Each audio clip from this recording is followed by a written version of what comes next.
E aí, só de boa? Aqui é o número 17 e mais uma vez eu quero trazer aqui no canal uma série de vídeos abordando mais um arco de Saint Seiya na íntegra. E no vídeo de hoje eu quero falar sobre os Cavaleiros do Zodíaco Saga de Poseidon, episódio 1. Após os acontecimentos de Asgard, vimos que um novo inimigo se apresentou. Athena foi levada e os cavaleiros precisam encontrar um jeito de invadir o Reino do Mar e resgatar Athena, antes que seja tarde demais.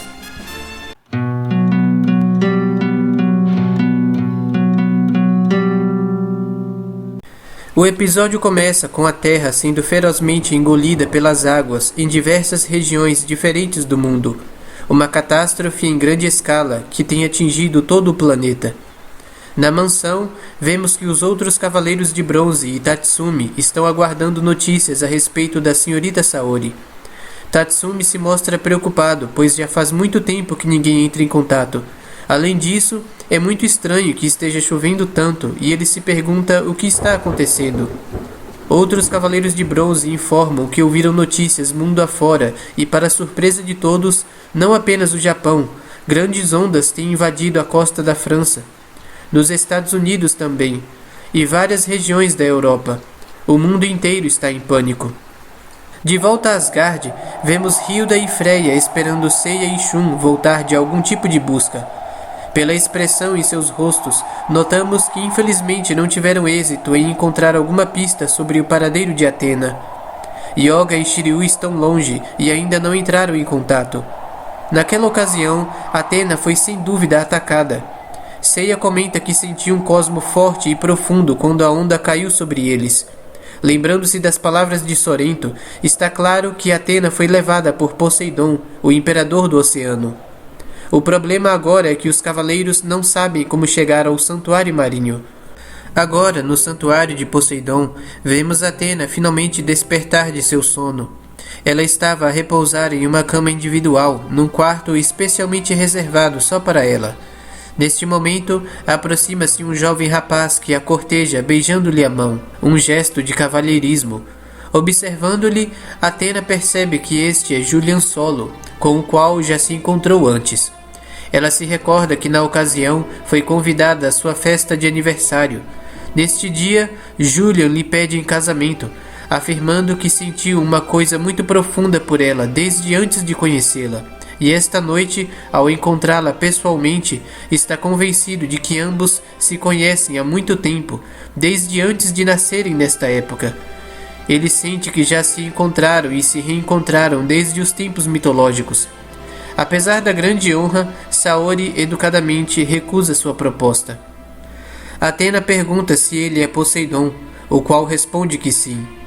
Ele conta que desde quando a conheceu, sentiu que havia uma força do destino entre eles. Isso se deve ao fato dele ser a reencarnação de Poseidon, assim como Saori é a de Athena. Mas uma dúvida paira no ar. Athena questiona se seu objetivo é dominar a Terra, por que não a matou primeiro? Poseidon responde que mesmo com todo o poder que tem, fazer isso não seria uma tarefa fácil. Por isso, esperava que o cosmo de Athena enfraquecesse depois da batalha em Asgard. Após isso, Poseidon pôde livremente afligir toda a Terra com ampla destruição, derivadas de chuvas fortes e inundações causadas por seu poder, as quais continuarão por mais 30 dias, até que toda a humanidade tenha desaparecido do planeta. Logo a Terra estará coberta de água, e esta água ficará ali durante 150 dias. Athena está horrorizada ao saber disso. Ele continua dizendo que finalmente virá a época do glorioso mundo governado pela dinastia Poseidon, adiada desde os tempos mitológicos. Mas como Julian, o humano, estava apaixonado por Saori, ele pensou em salvar apenas ela. Vemos que nesta breve interação entre eles, foi revelado um traço da verdadeira personalidade de Poseidon. Este já não aparenta mais ser tão cortês como vimos a princípio, demonstrando total frieza diante de incontáveis vidas humanas. Poseidon continua, afirmando que desde épocas antigas, o sonho da dinastia Poseidon viu-se interrompido por Athena, mas agora finalmente chegou o momento esperado. Athena se mostra chocada com a perversidade de Poseidon, pois não se importa em ferir os outros, contanto que realize seus propósitos cruéis. Poseidon fica irritado ao ouvir isso, pois já revelou intenção de salvá-la, considerando-a mal agradecida. Atena responde que apenas ela sobreviverá.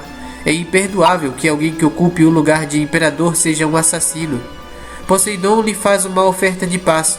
Unindo seus poderes, eles podem governar a Terra juntos, lado a lado, na nova era que surge, tornando-a um membro da família Poseidon. Entretanto, mais uma vez, Atena recusa sua proposta. Sendo assim, Poseidon a previne de que será destruída junto com a Terra.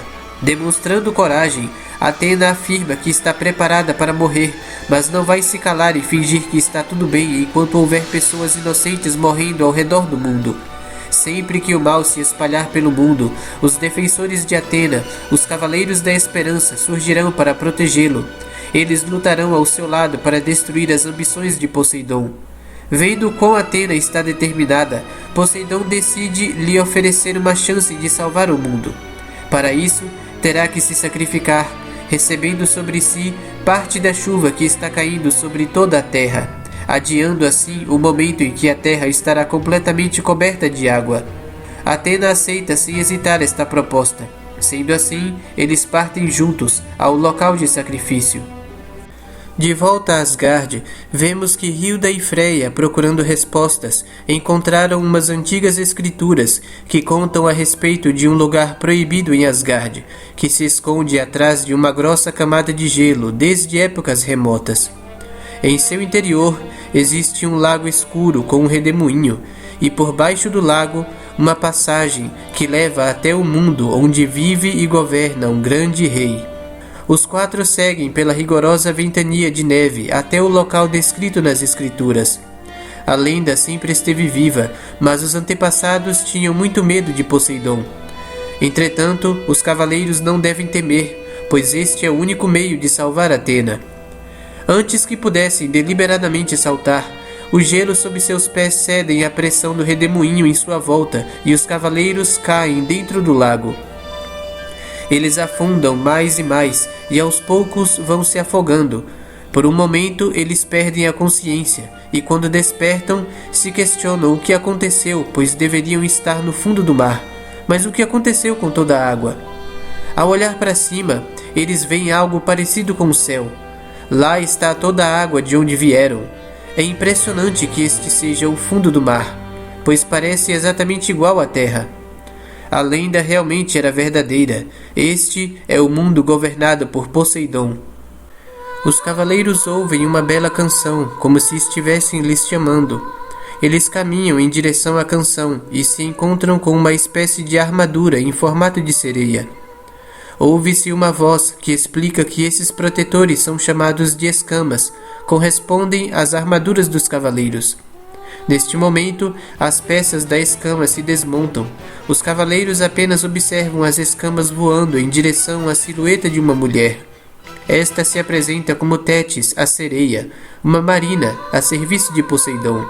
Assim como os cavaleiros protegem Atena, os marinas são os guerreiros que protegem Poseidon. Ceia pede que ela os leve até Poseidon. Tétis responde que os levará com prazer. No entanto, desde os tempos remotos, o único lugar onde as sereias levam as pessoas é o mundo da morte. Sendo assim, ela os ataca com um golpe de suas mãos. Os cavaleiros se desviam a tempo e ela parte em fuga. Os cavaleiros a perseguem, mas ela aparenta estar contente com isso. Imagina-se que ela sabe sobre o paradeiro de Atena, portanto, os cavaleiros não podem perdê-la de vista. Shun tenta capturá-la com a corrente de Andrômeda e consegue, mas ela, sendo articulada, consegue facilmente se desvencilhar da corrente. Finalmente, Tétis chega ao ponto onde queria estar, atraindo os cavaleiros para um local estratégico, onde ela afirma que este será o túmulo dos cavaleiros. Ela ataca com um golpe cilada de coral. Aos poucos, os cavaleiros começam a ter seus corpos cobertos por uma camada de coral. Segundo Tétis, ficarão para sempre sepultados por baixo deste maravilhoso coral. Ceia eleva seu cosmo explodindo o coral para longe de si. Em seguida, ele ataca com um meteoro de Pégaso, destruindo todo o coral em volta deles, revelando a posição de Tétis, a qual se mostra impressionada. Neste momento, vem ao longe um guerreiro misterioso. Ele aconselha Tétis a não subestimar os cavaleiros de Atena ou se arrependerá. Tétis o chama de dragão marinho. Este pede que os cavaleiros olhem com atenção. Este é o poder de um general do mar, o guerreiro mais poderoso entre os marinas. Estendendo uma única mão, ele dispara um ataque contra os cavaleiros, que não conseguem se defender e são arremessados para longe, caindo ambos no chão. Seiya e Shun acabaram de chegar, e em pouco tempo surge diante deles um adversário poderoso. Está para começar mais um grande desafio para os Cavaleiros de Atena. Bem, este foi o vídeo de hoje, espero que tenham gostado. Se gostou, deixe seu like. Se quiser ver mais do meu conteúdo, se inscreva no canal e ative o sininho para receber uma notificação sempre que um vídeo novo for postado. E fique à vontade para comentar na seção de comentários abaixo. Até o próximo vídeo.